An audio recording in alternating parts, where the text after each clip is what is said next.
This is OwlUp, where learning happens in minutes, not hours. For a deeper journey, explore all our courses at owlup.co. Now, let's dive in.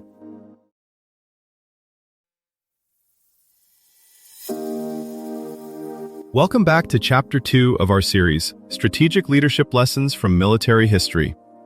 In today's episode, titled Crisis Management, Churchill's War Room, we'll explore how Winston Churchill navigated the tumultuous waters of World War II and what his remarkable approach to crisis management can teach us today.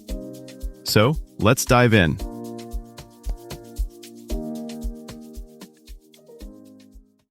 Bombs are falling overhead. Deep beneath London, a tiny room hums with maps, telephones, and exhausted staff. In about 15 minutes each morning, decisions are made that will shape the entire war. Now ask yourself, could your team make life or death choices that fast? Down in Churchill's war rooms, crisis management was not improvised chaos. It was rigorously designed. The space itself was a system: cramped corridors, low ceilings, and a warren of rooms wired with phones, charts, and signals that turned raw data into decisions at speed. Around 100 to 200 people operated in shifts to keep this underground hub running 24/7, ensuring that no single failure, human or technical, could freeze the system. Critical information moved along defined paths: ultra-brief updates from the front, coded messages routed through specialists, and distilled intel reaching only the key decision-makers. This wasn't just wartime necessity. It was an early prototype of how to architect a resilient operating environment when pressure, uncertainty, and time constraints collide. Churchill added an equally deliberate human layer to this machinery. The war rooms ran on strict rhythms: 9 a.m. chiefs of staff huddles capped at about 15 minutes, situation summaries every few hours, and night reports that could wake him at any time. Around 50 officers and specialists cycled through the map room alone, updating global positions at 6-hour intervals. Churchill intervened selectively, dropping into rooms unannounced, demanding the essence in under 2 minutes, then pushing for alternative options. Under fire, this discipline turned scattered data into shared situational awareness and focused action. Churchill's real advantage underground wasn't just speed, it was disciplined selectivity. With thousands of signals and reports flowing through Whitehall every day, he focused ruthlessly on what only he could decide. That meant 3 things: strict filters, clear thresholds, and visible ownership. First, filters. Not every air raid, convoy delay, or diplomatic cable reached him. Issues were graded by impact and reversibility. A minor setback in North Africa? Handled at theater level.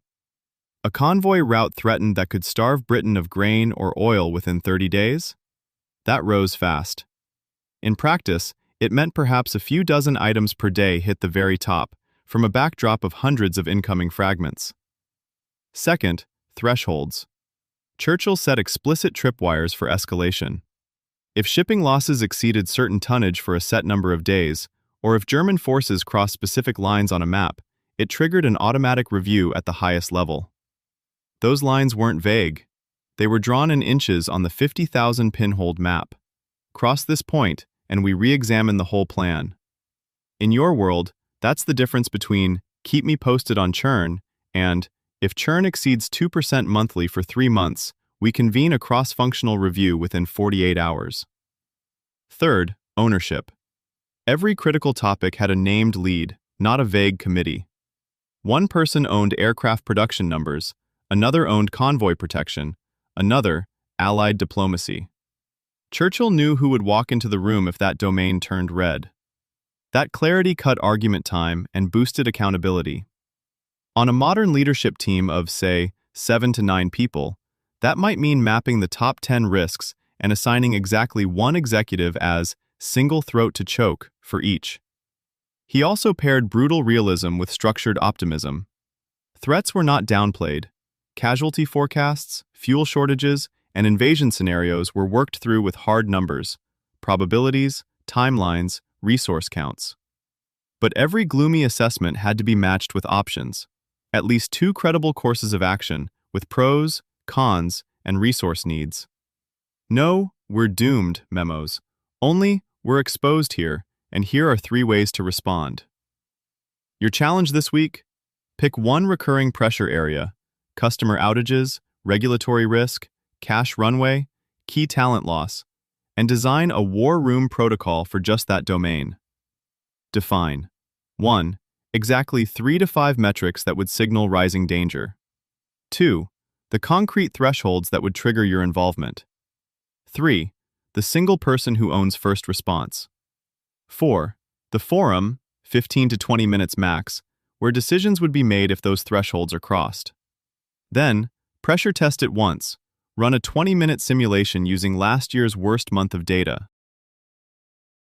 In a modern tech company facing a major outage, a Churchill-style setup might mean a live board showing just 5 signals: percent of users affected, error rate, time to recovery, support backlog, and SLA breach risk. Updates every 10 minutes, but only 3 scenarios trigger the CEO's direct entry. More than 30% user impact, downtime over 45 minutes, or a critical customer invoking penalty clauses. Below that, a named incident commander, not a committee, runs the response. Finance leaders can mirror this with liquidity risk. Instead of drowning in spreadsheets, they monitor 3 forward-looking markers: daily cash burn, weeks of runway at current spend, and percent of revenue from the top 5 customers. If runway dips below 26 weeks, or dependency on any single customer exceeds 35%, it forces a 30-minute cross-functional review within 72 hours. Your own version might cover supply chain fragility, data breaches, or key role succession. The key is to pick one domain and design escalation rules that are precise enough to be used in a live drill tomorrow morning. By 2035, expect your war room to be part physical, part virtual. A secure hub where AI agents pre-filter millions of data points into 5 to 7 live risk tiles: cyber, supply chain, brand, legal, and talent. Leaders won't watch dashboards, they'll interrogate them. Simulate 3 cyber attacks hitting in 24 hours. Systems will return ranked playbooks in under 30 seconds, plus predicted impact on revenue, trust, and regulation across the next 90 days. The skill to build now: asking sharper, more constrained questions. For the next 30 days, track how often your urgent alerts actually change a decision. If fewer than 30% drive action, cut your signals in half. Then, commit to one 15-minute risk review per week, capped at 5 items. After a month, compare. Did response times drop by at least 20% and error rates by 10%? If not, tighten thresholds again. To go deeper, here are 3 next steps. First, pull up the digitized Cabinet War Rooms maps from the Imperial War Museum site and practice a 20-minute war room drill on a current project. List your 3 biggest risks, 3 key assets, and who's in the room with you, actual names, just like Churchill's daily briefings. Next, grab Churchill's Ministry of Ungentlemanly Warfare by Giles Milton, or Winston Churchill, Walking with Destiny by Andrew Roberts, and skim 1 chapter tonight, underlining how he structured information flow under pressure, then adapt 1 tactic, for example, single-page daily brief, for your own team. Finally, test a modern war room tool by setting up a dedicated crisis channel in Slack or Microsoft Teams, pinning a simple crisis protocol template from the UK government's Civil Contingencies Secretariat, or FEMA, and do a 15-minute mock scenario with your team this week to see where your decision-making bogs down. This was OwlUp, your daily step forward. This series continues with more chapters on OwlUp.co. Visit OwlUp.co to access the complete course and continue your learning journey. See you there!